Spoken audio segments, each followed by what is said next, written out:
Hey everyone, this is your host Yoshino, and you're listening to Artist Decoded. Right now, while I'm recording, it's Saturday, January 1st, 2022. I'm going to be releasing this episode on Monday, January 3rd, and I figured I would start the year off with a few thoughts to marinate on. There is a power in introspection and self-analysis. It's partially what separates us from the rest of the animal kingdom.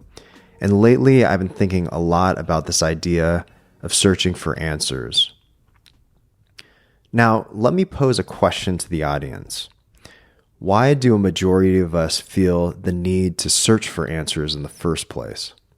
In fact, there are multi-billion-dollar industries that capitalize off of the insecurities of other people. There are countless amounts of self-help aficionados out there proclaiming that they know the answers.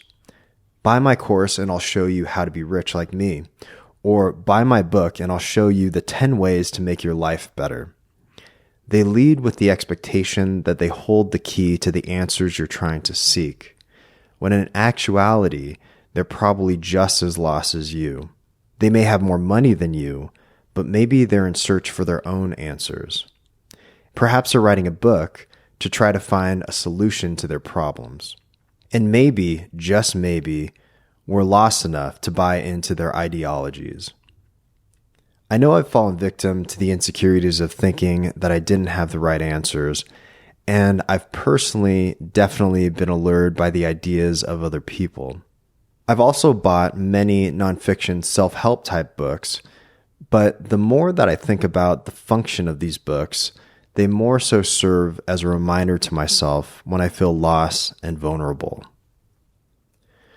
So let me read you something that I wrote at the end of 2019 when I was going through my own searching process.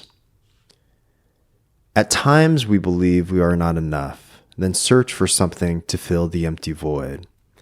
Often these feelings are hard to articulate. They are withheld in abstraction because we only see what we want to see. We're lost in the forest trying to figure our way out, searching for people to guide us along the way, only to find they are lost too. Now, when I read this back, first of all, I have to preface that I'm not religious. If you all have listened to multiple episodes of this podcast before, you'll know that I have my own personal baggage when it comes to religiosity. And I've brought on a lot of ex-Christians onto this podcast too.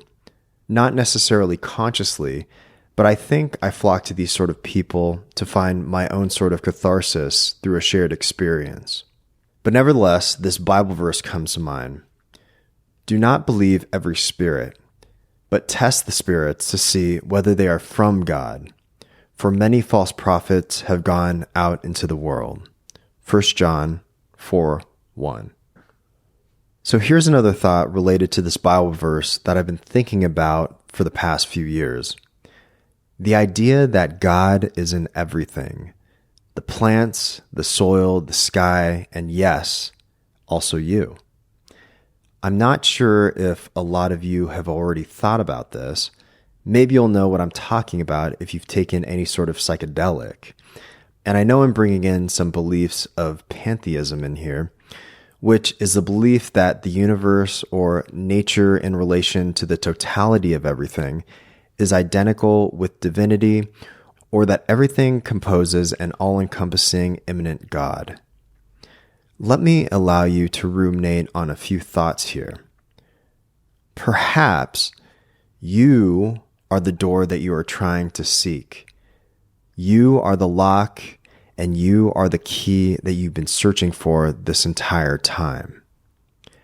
I only bring these things up because I too have been seduced by the trappings and insecurities of thinking that I did not contain my own answers.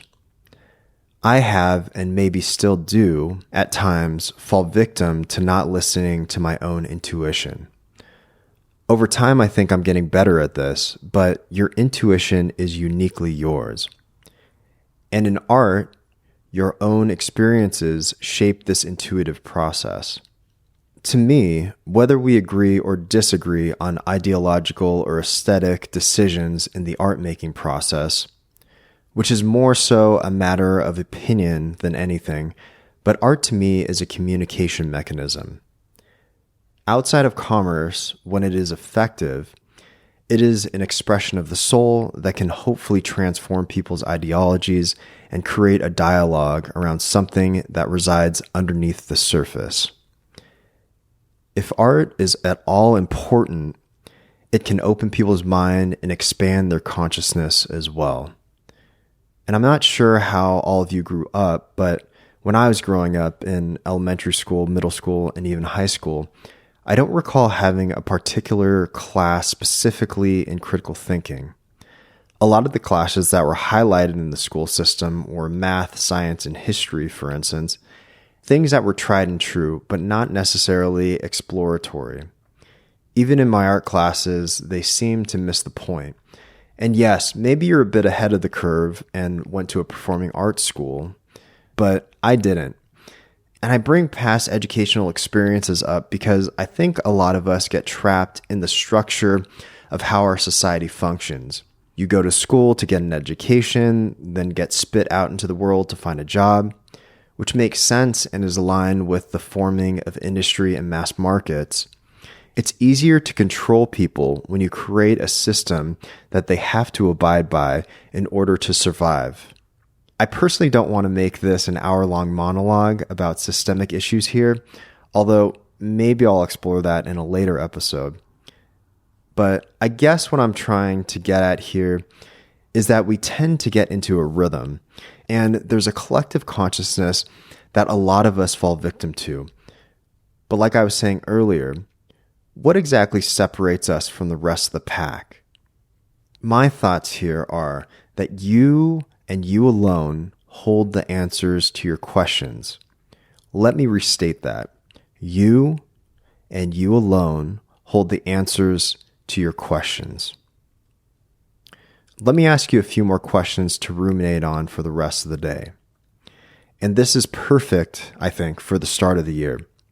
What answers are you searching for? What questions will lead you to those answers? Now I'll repeat those. What answers are you searching for? What questions will lead you to those answers? Thanks for tuning in, everyone. I appreciate you all. And until next time, I'll see you then. And Happy New Year.